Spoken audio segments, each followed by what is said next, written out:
এই বাঘ মাছ সব কিছু ভেঙে বলছে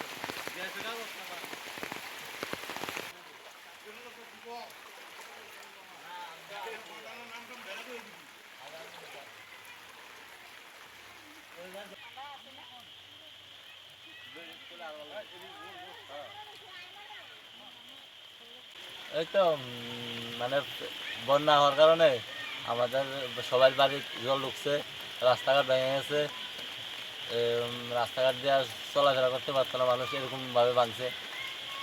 প্রত্যেক বছরেই এরকম হয়, মানে বৃষ্টি এলে রাস্তা ভাঙে, এরপরে যা মানুষের বাড়ি বাড়ি জল ঢুকে, বাড়ি ঘরে ক্ষতি হয়। তো আমরা পাড়া সবাই মিললে আবার রাস্তাটা ঠিক করি, কিন্তু পঞ্চায়েত তাই কোনোদিন রাস্তাটাও দেখছে না, রাস্তাও ঠিক করে না। প্রত্যেক বছর আমরা পাড়ার মানুষ হয়ে এই রাস্তাটাকে ঠিক করি সবাই মিললে, আবার আমরাই আটাচেরা করি, আমরাই এটা ঠিক করি সবাই মিলে। কিন্তু পঞ্চায়েত থেকে কোনোদিন রেগার কাম দিয়েও ঠিক করে না, এটা কোনো কিছু করেছে না। কোন পঞ্চায়েত এটা আপনাদের? হ্যাঁ, কোন পঞ্চায়েত? ইন্দিরানগর গ্রাম পঞ্চায়েত।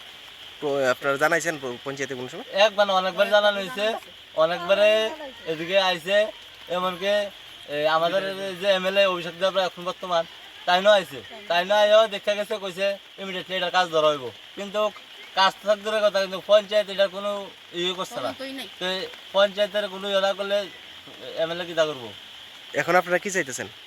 আমরা চাইতেছি যে রাস্তাটা বেহাল অবস্থা। আমরা প্রায় আজকে অনেক বছর ধরে রাস্তাটা কোনো কাজ হইতেছে না, কোনো কিছু হইতেছে না।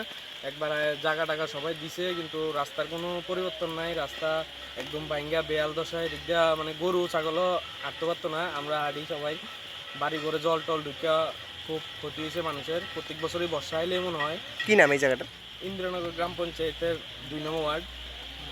এটার ভিতরে কোনো কেউ আয় না, পঞ্চায়েতের থেকেও কেউ আয়া দেখে না, বা কোনো যে আছে আমাদের নেতা তারাও কেউই আয় না। প্রধানকে জানাইছেন? প্রধানকে জানানো হয়েছে, সবারই জানানো হয়েছে, তারা কেউই এটার মধ্যে শুরু হবে হচ্ছে কয়ে আমাদেরকে অনেক দিন ধরে ঘুরাচ্ছে। কি চাইতেছেন এখন আপনারা?